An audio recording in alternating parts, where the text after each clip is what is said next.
اللہ کے سامنے ہاتھ اٹھائیں، رو رو کر اللہ سے دعا مانگیں، کیا جائے گا؟ کچھ نہیں جاتا۔ پیشاب کرنے جاتے ہیں، استنجا کرنے جاتے ہیں، سونے سے پہلے وہی سے وضو کر کے بھی چلے آئیں، بستر پہ بیٹھ کے 5 منٹ اللہ سے دعا مانگ لیا کرے، رو کر کے گڑ گڑا کر اللہ سے دعا مانگے۔ دیکھیے گا زندگی میں انقلاب برپا ہوگا، زندگی میں آپ واضح تبدیلی محسوس کریں گے، گھر میں برکت محسوس کریں گے، زندگی میں برکت محسوس کریں گے۔ اس عبادت کو انجام دے کر تو دیکھیں۔ دعا کی اہمیت کا ہمیں اندازہ نہیں ہے۔ دعا کی اہمیت اسی سے آپ سمجھ سکتے ہیں کہ دعا جو ہے آپ کے بگڑے ہوئے کاموں کو بنا سکتی ہے۔ دعا جو ہے بگڑے ہوئے کاموں کو بھی بنا سکتی ہے۔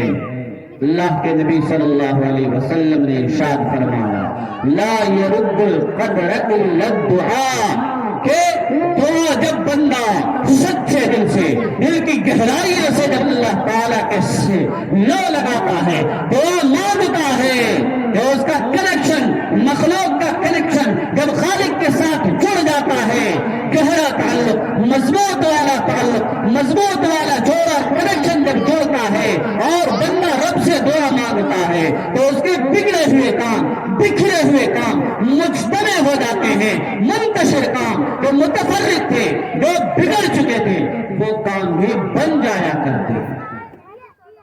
دعا کے معجزات کو دیکھیں، دعا کے ثمرات اور نتائج کو دیکھیں۔ حضرت نوح علیہ السلام نے دعا مانگی، کیا دعا مانگی؟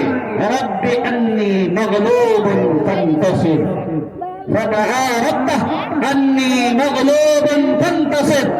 کیا دعا مانگی کہ اللہ میں مغلوب ہوں، میں بے بس ہوں، لوگوں نے مجھے دبا دیا ہے، فانتصر، اللہ تو ہی انتقام لے لے، اللہ تو ہی میری مدد فرما۔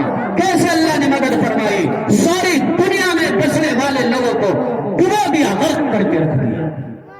صرف ایک دعا تھی، حضرت نوح علیہ السلام نے ہاتھ اٹھائی، دعا مانگی، کیا دعا مانگی؟ رب انی مغلوب فانتصر، کہ ربا میں مغلوب ہو چکا ہوں، ربا میں بے بس ہو چکا ہوں، ربا بس اب تو ہی میری مدد کر سکتا ہے۔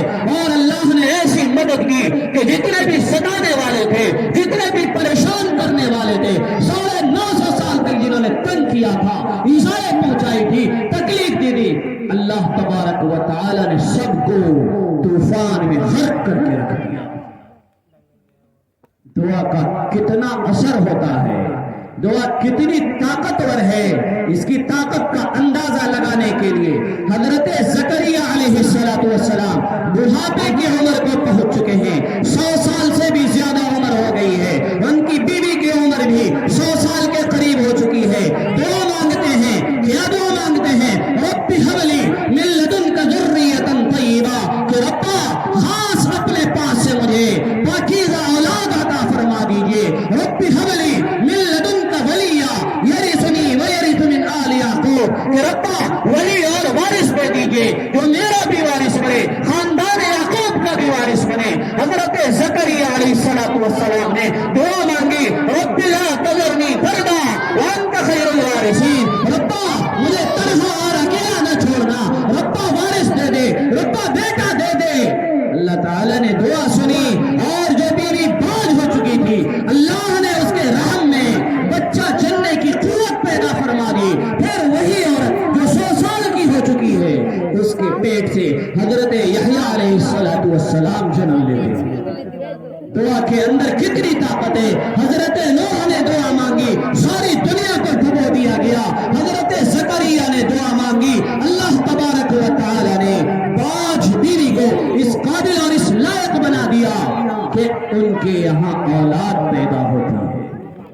ہم لوگ دعا تو مانگتے ہی نہیں، طرح طرح کے تماشے۔ ہمارے نوجوان موبائل میں گھنٹوں گزار لیں گے، لیکن اگر انہیں ہم کہہ دیں کہ بھائی 5 منٹ دعا مانگ لو، تو 5 منٹ دعا ان پر ایسے بھاری گزرتی ہے جیسے کہ 200 کلو ان کے سر کے اوپر بوجھ رکھ دیا گیا۔ دعا مانگتے ہوئے گھبراتے ہیں۔ جلسوں میں جب دعا ہوا کرتی ہے، اگر دعا 5 سے 10 منٹ سے 10-15 منٹ کی طرف جانے لگے تو عجیب بے چینی محسوس ہونے لگتی، سمجھتے ہی نہیں ہے کہ یہ دعا بھی ہیں کہ مولانا صاحب جلسے میں دعا کس وقت ہوگی، لیکن جب دعا شروع ہوتی ہے اور دو تین منٹ سے آگے بڑھنے لگے، 5 سے 10 سے 15 منٹ کی طرف اگر جانے لگے دعا، تو عجیب سی بے چینی اس کے اوپر چھانے لگتی ہے۔ موبائل ساری رات کے لیے بیٹھا رہتا ہے، کوئی بے چینی نہیں، کوئی پریشانی نہیں، نہ دماغ میں کوئی ٹینشن محسوس کرتا ہے، نہ اس کی آنکھ کوئی تکلیف محسوس کرتی ہے۔ پیشاب بھی تو نہیں لگتا اسے، پیشاب لگ رہا اسے بھی دبا کر بیٹھا رہتا ہے اور بڑے مزے سے موبائل میں لگا رہتا ہے۔ لیکن دعا جیسی اہم عبادت جب اس کا نمبر آتا ہے تو عجیب قسم کی بے چینی محسوس کرنے لگتا ہے۔ کیا وجہ کیا ہے؟ اپنے ایمان کے بارے میں غور کرو، سوچو تمہارا ایمان کہاں پہنچ گیا اور یہ ایمان یہاں تک پہنچا کیسے؟ یہ ایمان اتنی نچلی سطح میں کیوں چلا گیا؟ کون ذمہ دار ہے اس کا؟ خود ذمہ دار ہیں۔ ہمارے ماں باپ نے ہمارے ساتھ ظلم کیا، ہمارے ساتھ ناانصافی کی ہے۔ ظالم ہیں وہ ماں باپ جنہوں نے اپنے بچوں کی دین کے معاملے میں دینی تربیت نہیں کی، اس کے سامنے اس کے دل میں نماز کی عظمت نہیں بٹھائی، روزے کی عظمت نہیں بٹھائی، زکوٰۃ کی عظمت نہیں بٹھائی، قرآن کی عظمت نہیں بٹھائی، اللہ کی عظمت عقیدت محبت نہیں بٹھائی، نبی کی عظمت محبت عقیدت نہیں بٹھائی۔ وہ آدھا گھنٹہ 1 گھنٹہ جلسے میں بیٹھ کر مولانا کے بیان کو نہیں سن سکتا، قرآن حدیث نہیں سن سکتا، گھنٹوں موبائل لے کر بیٹھ سکتا ہے، آخر چند منٹ وہ قرآن کیوں نہیں سن سکتا؟ چند منٹ وہ خاموشی کے ساتھ نعت کیوں نہیں سن سکتا؟ چند منٹ وہ خاموشی کے ساتھ پوری